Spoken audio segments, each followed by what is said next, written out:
This is People Are the Worst, the show where leadership meets reality, because navigating people and people problems isn't just part of the job, it is the job. Join us as we tackle the messy, the maddening, and the downright ridiculous, and explore how to lead through it all with clarity, courage, and maybe some caffeine. I'm Lindsey. And I'm Lucy, and today we are continuing to explore the rise of leadership intelligence and those 5 core skills needed to develop leadership intelligence. Now, in the past episode, we kicked off, it was the last one we did, some of you may have listened, the series by introducing leadership intelligence and unpacking those first 2 core skills leaders need in today's world. And those were personal resilience and team resilience. Now, if you missed that episode, we highly recommend going back and listening or watching it at your convenience. But today, let's discuss the next skill. That's skill 3 on our list that we believe improves our leadership intelligence. And it might be one of the most underrated leadership advantages there is. And that is being curious and asking quality questions. The difference between managers people trust and managers people tolerate, well, it comes down to the questions they ask. When leaders lead with genuine curiosity, it signals that ideas are welcome and learning is part of how teams operate. It really is as simple as asking better questions. Small shifts in how questions are framed can change the quality of a conversation. Open questions invite reflection and ownership, and leading questions shut dialogue down. Even resisting the instinct to ask why and replacing it with questions that explore context or thinking can unlock far more honest input. So true. In this episode, we're going to answer some questions and unpack how leading with curiosity builds psychological safety and improves decision-making, even in an ambiguous environment, which we are certainly in right now. So let's get to the first question. Cassie asks, any help or advice in taking over new teams or functions and managing leaders where you are not an expert in the field? Okay, so this first one is a really common problem for managers who are getting more senior, and they stop being experts in the field that they oversee. This is very normal. I'm sure many of you, as you've come up in your careers, have found exactly the same thing. And what happens is that you sort of feel bad about not having all the answers, and it feels like you have to solve their issues for them. And the key is, as you can imagine, is going to be asking great quality questions and listening really well to their answers. And this really forms the backbone of coaching. And coaching will really be your friend here. So there are some very helpful rules to in asking great quality questions. And rather than me explaining all the different kinds of excellent questions to ask, it's kind of easier if I teach you the types of questions to avoid. And I alluded to those in the intro section that I just read. There are 3 main types of questions to generally avoid where you can. Type 1 are closed questions. Type 2 are leading questions. And type 3 are why questions. So let's dig in on closed questions for a minute, because this is such a small tweak and it can have such a large effect. So a closed question is one which elicits a yes or a no answer, as opposed to an open question, which invites a richer, more qualitative answer. So for example, a closed question may sound something like, could there be another way to move forwards? As opposed to the open version, what other ways are there to move forwards? Another example of a closed question, is it hard managing this project? As opposed to the open version of, how do you find managing this project? So you can hear the difference in quality between that closed and the open versions of these. So open questions start with how, what, where, when, who, tell me about, those kinds of things. And now when you ask a closed question, the implication is that the other person doesn't just say no or yes and leave it at that. They will probably give you more color, but you'll find that that conversation doesn't flow quite as well. And you won't get that kind of richness of answers that you're hoping for, especially when you don't know the answers to a lot of these questions because you're managing someone that's much more experienced. So type 2, so type 1 was closed questions. Type 2 is leading questions. So that is one where the other person can tell your opinion from how you phrased your question. So you're basically telling them what to do in question form. Now, there's a great way to know if you've asked a leading question or not. And that is when the word you, Y-O-U, is the second word in the sentence. For example, are you going to? Have you done? Do you think you could? Could you try? Will you think about? Should you maybe? All those kinds of things where you is the second word. So why are leading questions problematic? Well, if we are leading, we are not really coaching. And so we're trying to tell the other person what to do without being explicit about that. And not only can that be quite disempowering, leading questions can be rather annoying. And also, if you're in that situation where you actually don't know the answer, that's not going to be very helpful for your direct report. So an example could be, instead of asking, could you try a different approach to make that work? Better to ask, what have you tried so far to make that work? Or have you thought about having a conversation with them? Better to ask, what might be the best next steps with them? So there are, of course, some exceptions rather, like, would you mind helping me with this? Or are you happy to share that with me? Then lastly, there's type 3 questions, 3, not 2, 3, 3 questions. And that is the why question. Now, what I mean here are questions that start with the word why. Obviously, as managers, we need to get to the why, like getting underneath the surface. But what I'm suggesting is you remove that little 3-letter word and rephrase the question to get a much better answer. For example, instead of saying, why did you do this? You say, what things led to this decision? Or take me through your thinking process there. So why am I asking you to remove the word why? Well, it tends to elicit quite a defensive response and is not a very good quality question. We use this word all the time. You probably notice yourselves saying why, all the time, especially when we're trying to debrief or understand something. But if someone asks why, it is almost impossible, even when used in the nicest tone of voice, not to feel like you have to defend your actions or defend your position. So just here are some more examples if they may help. Like, why do you think that idea could work? Better to ask, tell me more about how your idea could work. Or why don't you like working with Joel? Better to ask, what's it like working with Joel? Why did this happen? Better to say, how do you think this may have happened? So you can hopefully hear the difference. So avoid using closed questions, leading questions, or questions starting with why. And that should really help you have a much deeper conversation with your direct reports and really help them come up with the answers for themselves in the absence of you knowing what that is. The why to what is so powerful. Why to what? Why to what? It's like, it's so counter too. She's like, no, I want to know why. And you're like, yeah, but just don't use the word why. Yeah. yeah, exactly.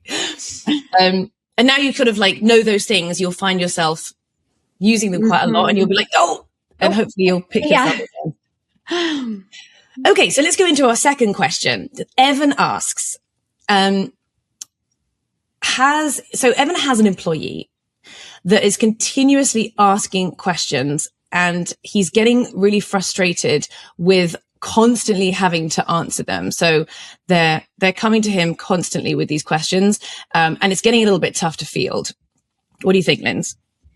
Evan, feel for you. So frustrating. And Evan, hate to break it to you, but if someone keeps asking you questions all day, there's a good chance you accidentally trained them to do that. Oops. So here's what I mean when I say that. Every time they ask a question and you immediately give an answer, you're reinforcing the behavior and they learn, when I'm stuck, I go to Evan. Evan's so helpful. But what we actually want is, when I'm stuck, I think first, I step back, I ask myself questions, right? So the shift here is moving from directing, from just answering the questions to coaching. And instead of answering the questions, start asking one back. So coaching is really about helping someone think through the solution themselves. As one of our favorite definitions says, coaching is unlocking someone's potential rather than telling them what to do. So how do you actually coach? Like what's a way to coach, right? And a really simple way to do this is the GROW model. And we'll put the full model in the show notes, but here's just a really quick example. So let's say they come back to you like they always do. And they come and they're like, hey, Evan, what should I do about this client request? And instead of just answering and telling them what to do, which is directing, let's try coaching. And we're going to use the GROW framework. So the G in GROW stands for goal. So now we're asking them a question about what their goal is. What outcome are you hoping for with that client? Now we're going to go to the R in GROW, which means reality. Again, not what, right? Not why, or, what have you tried already? So you're trying to get the sense of like, what have they done? Also, that is then going to hint, hint, hint. They need to have tried something, right? Then we're going to go to the O in GROW, which is options. This is sort of the brainstorming phase, right? And so you can just ask, so what are a couple approaches you could take? What are some ideas? Again, you're getting them to think, right? Then the W in GROW, which stands for way forward. Great. Which one do you want to try? Let's pick one. What do you think? Two things happen when you do this. One, they build confidence and problem-solving skills. And number two, you stop becoming the human LLM for your team. And that magic moment comes a few weeks later when they walk in, they say, hey, Evan, here's what I'm thinking of doing.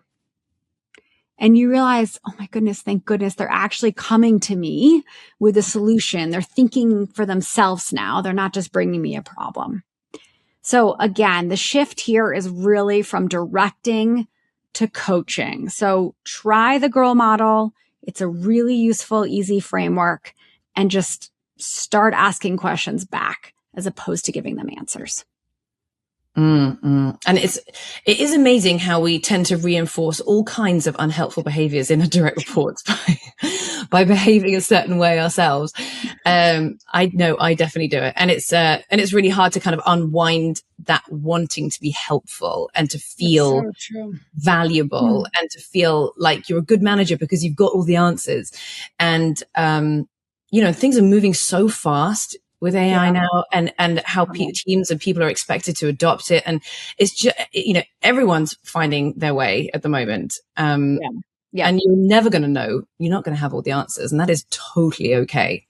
Yep. And I think that the key too is just to remind yourself that it takes time to coach, right? Like, and it takes patience. Yeah. But it's one of those things that if you just step back, like especially before your one-on-one or whatever, and you're like, okay, I'm going to coach today when I can. I'm not just going to direct, because the easiest thing will always be, if you have the answer, to just give the answer, right?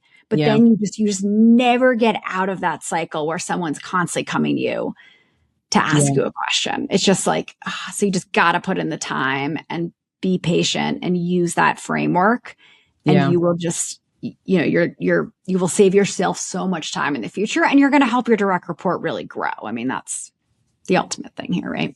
Yeah. It's pretty magical when you use it. It's, when we run our workshops on the GROW model, and that we, sort of do deep, long, sort of 40-minute exercises where people pair off and break out, and they use the GROW model to practice, in a real life coaching scenario with an actual issue that their partner has. And even when, and at the end, I always ask, or the facilitator, always asks, there's a note in the presenter notes to ask, who found that coaching session helpful? And 100% of the time, everybody raises their hand. Yeah. And that person that just coached them had never seen the GROW model before. They'd never used it before. But when they did, they tried it for the first time, it still provided a huge amount of value for the person that they were paired up with. And so all to say is that, like, it's only 4 parts, but it really is quite a magic bullet to enabling your team in a world where you're not going to have all the answers. And even if you do it poorly, it'll still be better than not using it at all. So true. It's so true. So give it a go. Give it a go. We'll put it in the show notes. Try it. Set a goal. Okay. So we also have a question from Haven. Haven asks, I got feedback that I wasn't showing the value add for my team's role in the company. I'm not sure what to do with that. I need some ideas on what are the right questions to ask when I'm trying to get clarity on the feedback I was given. Okay. So your manager just told you that your team isn't adding value. What they really mean is I have no idea what your team does. So here's how to fix that. So a big part of this question is it doesn't seem like Haven's manager has set particularly good expectations here about what they need to see.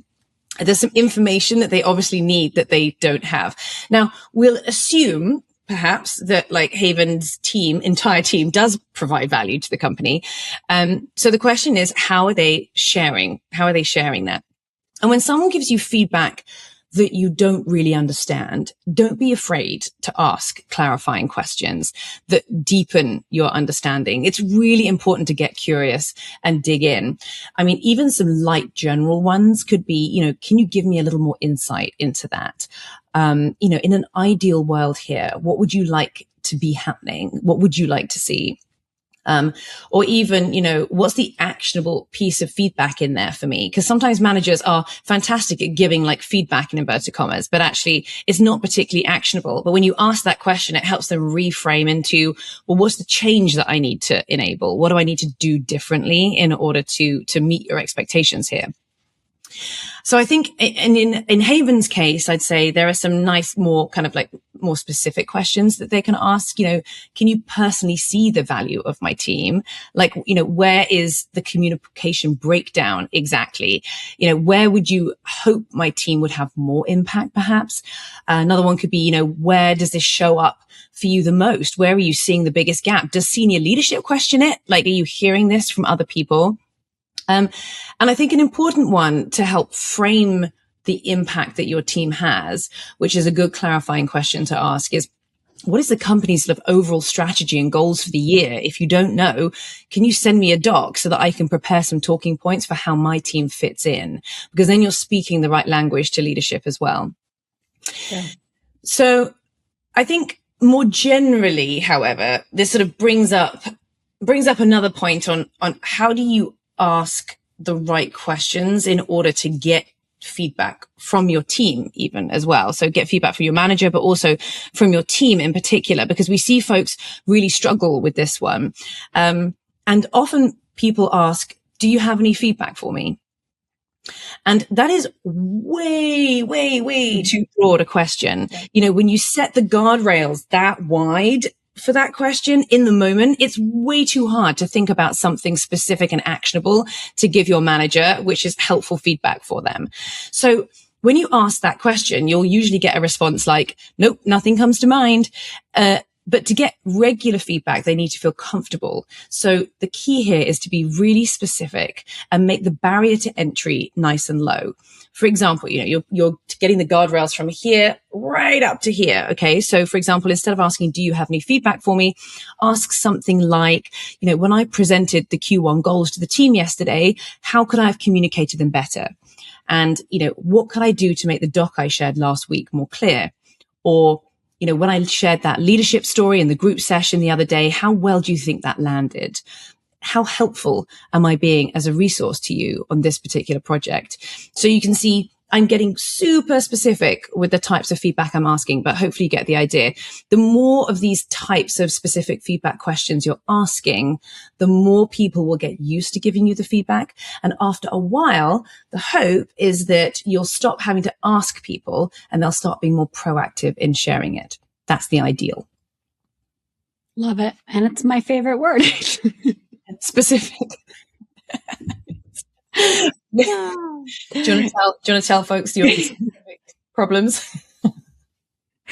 So it turns out that just for whatever reason, specific doesn't just roll off the tongue for me. No. We were filming our Elevate Academy videos where we take our content and create these like masterclass production quality videos. They're beautifully done. They're 5 to 10 minutes.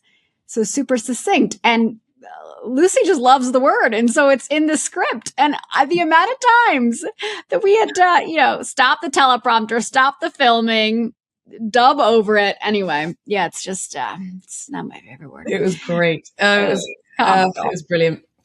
Anyway, yeah. It's a hard word to say, Linz. It's a difficult word to say. Very kind. It is. Yeah. Anyway. All right. Let's do the question 4. Question 4. So Christopher asks here, any advice for managing someone when they used to be your peer? This is a toughie. It's a toughie, but it's so good because it happens all the time, right? We get questions on this all the time. Do you have a training for like, how do you manage a peer? Someone who used to be a peer. So great question. Thanks for asking it. Okay. So, it can feel a little awkward, right? Like you were peers, you were on the same team, and all of a sudden now you're the boss. And we find that the biggest mistake managers make is they pretend nothing has changed. But something has absolutely changed. The relationship is entirely shifted. And it's actually really helpful to acknowledge that out loud, right? So I would just really recommend just have a conversation. Just talk about it. And it could be something, it doesn't need to be long. It could be simple, but just something like, hey, I know this is a big shift for both of us. We worked for peers for a really long time, and now my role is different. And I want to make sure that we set this up in a way that works well for both of us. And then, surprise, surprise, theme of this show is get curious, ask questions. So some questions you could ask are like, what concerns you about this change? How you doing with it? What would help this work well for you? Anything you're worried about that we should talk through? What should I do or not do as your manager that would make things easier for you? And I think there's two things that happen when you do this. One is that you've just lowered the awkwardness because you named the elephant in the room. You had the conversation. And number two is that you start building that new version of the relationship in a really intentional way instead of just hoping it works itself out. And hope is never a strategy. I think there's one more mindset shift. Your job now isn't to prove that you're the boss, right? Your job is to help them succeed. And so it starts with asking them questions, right? And acknowledging it. And how can I set you up for support in this new sort of world order, if you will? And then they'll feel supported and respected, get clear on expectations. And then most of that weirdness disappears pretty quickly. And you're just you're setting them up and yourself up for success. So bottom line, don't avoid the conversation. Lean into it early. Don't wait. And just be curious. Ask open questions. And it'll go a long way. Yeah. When people always try and like hide their head in the sand, like an ostrich with just this kind of thing, hoping that like, as you say, hope is not a strategy. And we can apply that to all things in business. All things, hope is not a strategy. But it really isn't. People hoping that like it'll just go away. Maybe they won't notice that I'm their manager now. I would also say that just to add on to what you said, that when you have that initial conversation and you lean into it, I think it's worth also having some checkpoints. Now, if you're going to be super organized about it, you could always like be like, why don't we check in on how we're doing on this new weirdness, like a month from now or 2 months from now. And they're not going to be like, no, I don't want to ever talk about it again. They're going to be like, okay, yeah, great point. And then you could just make a note in that particular one-on-one to bring it up again. How are things now? We're like 6 weeks in. Have I been awful? Am I okay? Are you happy? You're bringing a certain kind of levity to the situation in a way that it just creates that psychological safety and space for them to give you feedback if you need it. Yeah, I love that. I love building that in. That's great. Good call. Okay, so we have another question from Paul. So Paul states, I'm working with a fairly entry-level team and so far have not seen much evidence of critical thinking. Mistakes are made when other employees outside the team come with requests, and this group replies with a service mindset, which is good, but without asking the necessary follow-up questions to ensure how the request is met, which is not so good. I see this too in how they're leveraging AI. They're just taking what they get from an LLM and not thinking critically about the output. Do you have any tips or actionable ideas on how I can help get them to this next level of development and start thinking critically? Any thoughts, Luce? Yeah, it's hard to teach critical thinking just through a training deck, but you can teach it through modeling behavior. And this is where kind of your role model skill set comes in as a manager. And you'll find that you'll need to repeat and repeat and repeat, but folks will get there, especially if you are sort of telling them what you're doing here. And it is hard to teach, but it's not impossible. It's best done with role play and practice and examples. And again, as Lindsey was talking about coaching, this is where your coaching comes in that, you were explaining earlier. And I think the big thing about critical thinking is a bit like, when we hear folks who've got feedback around they're not thinking strategically and they're like, yeah, cool. I'll think more strategically. And then they go away and they're like, oh, wait, what does that mean? And I think critical thinking is quite similar to that. It's like, it's not a buzzword per se. It's vitally important, but it is stuff that is like a phrase that's bandied around about without like a clear definition of what thinking critically really means. And so I think I'd sort of start from there where you get clear with your team on what does critical thinking mean in their particular role? What does it mean for the job that they're doing day to day? And why is it important with what they're doing? And how can you see it really elevating them from where they are now to where that you'd like them to be? And so just spend some time getting a good definition of what critical thinking looks like for you and your team. Now, when it comes to role modeling and doing this, and not surprisingly, we're on the kind of path and theme of asking great quality questions and getting curious. It's your critical thinking understanding happens when you hear the right question in that moment from your boss or from your peer or whoever it is. And I think critical thinking questions can fall into various buckets. There's using questions to challenge assumptions to aid critical thinking, like, what are we taking for granted here? Or what's the strongest argument against your position? And you can see how that really elevates them to think slightly differently about their role. Use questions to deepen their analysis on a project. Like, what data or evidence are you basing this on? What are the second order consequences of this decision? Those kinds of questions to really get their analytical brain thinking.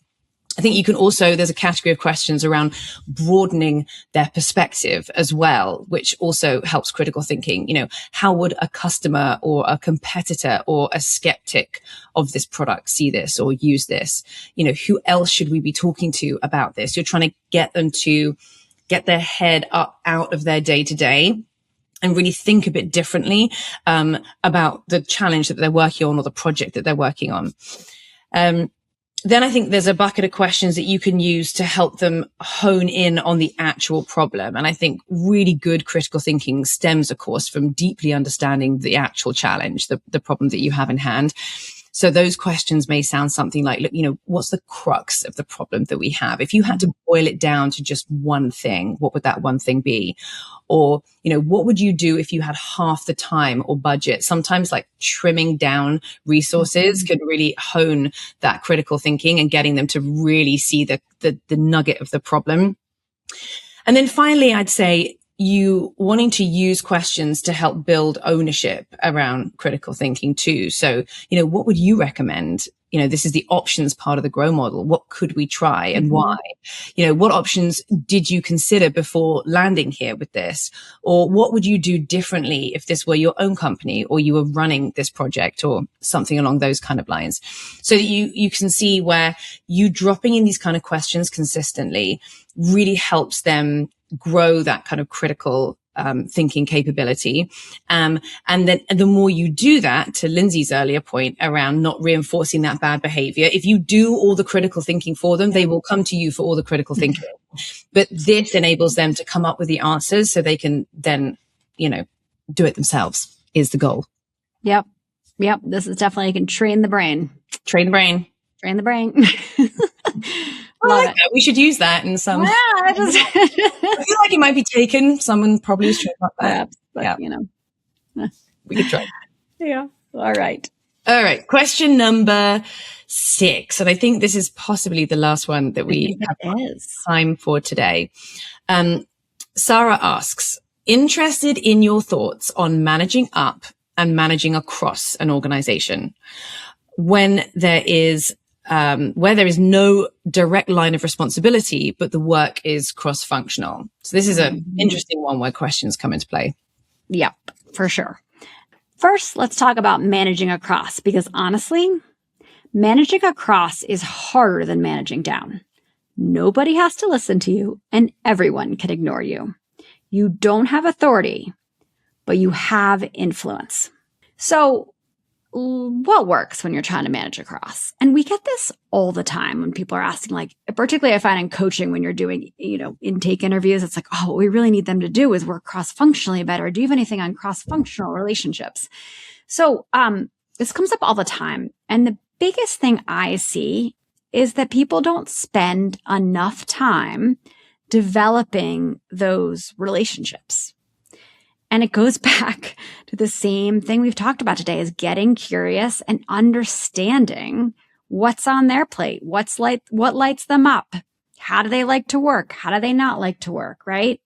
So it's really just about understanding the way they are, what's on their plate, and getting curious, and getting really cleared on if there's any shared goals, and just making it easy for people to work with you and building those strong relationships before you need something.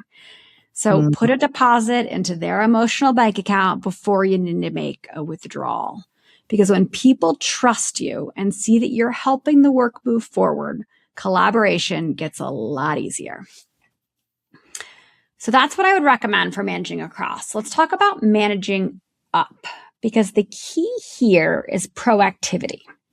The best people don't wait for their manager to ask. They stay one step ahead. We've got 4 tips for managing up. So tip 1 is ask great questions. See the theme, but really understand how your manager thinks and what they care about. And questions you can ask are, what's your biggest priority right now? How are you thinking about goals for the next quarter? Have your expectations changed recently in any area? When should things be escalated to you? What does communication from someone who reports to you look like for you? What's ideal? Tip number 2 is give feedback. Managers rarely get honest feedback, and thoughtful input from someone they trust can be incredibly valuable. I really can't emphasize this enough. I think the further you get up in an organization, the less feedback you get, and you're running blind. And so it's really helpful to get feedback. Tip number 3 is give visibility. This is huge. So don't wait to be asked for updates. Share progress on projects. Share what's happening with your team, right? Bring that visibility, risks you're seeing, wins along the way. It really helps your manager feel so much confident that things are under control. And often too, managers, they don't want to have to ask. They want to be like, how's that project going? What's the latest on this? So it's like, don't put them in that situation. And then also you might not be prepared. Give them visibility. Brief them on how things are going. Give them updates. And tip 4 is give praise. When your manager does something helpful, clears a roadblock, supports your team, advocates for you, say it. Say what the behavior is. Positive feedback will influence how they behave. It gives them information as to what is helpful. And so don't be shy to do that. So the big idea is whether you're managing up or across, it's less about authority and more about influence and communication and being proactive.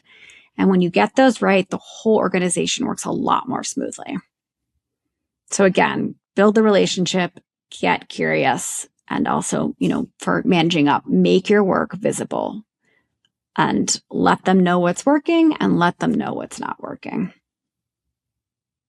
Yeah, I love that point around build strong relationships before you need something, which is so important. And I do love the analogy of the emotional bank account, which we've stolen from Stephen Covey, who was the first, I think, to use it. But like when your relationships hover around 0, it's really tough actually when you need something to make a withdrawal. Whereas if you have put those deposits in those cross-functional folks' bank accounts, then it really, really helps when you need something. And it's all about the influential piece, as you say. Yep. Yes. Well, I hope that you have got some good ideas and some good questions here. If any of you are ever lucky enough to get on a call with Lindsey, whether you're a prospective client or you're a coachee, though sadly Lindsey doesn't do much coaching anymore. Lindsey's a master of asking great quality questions.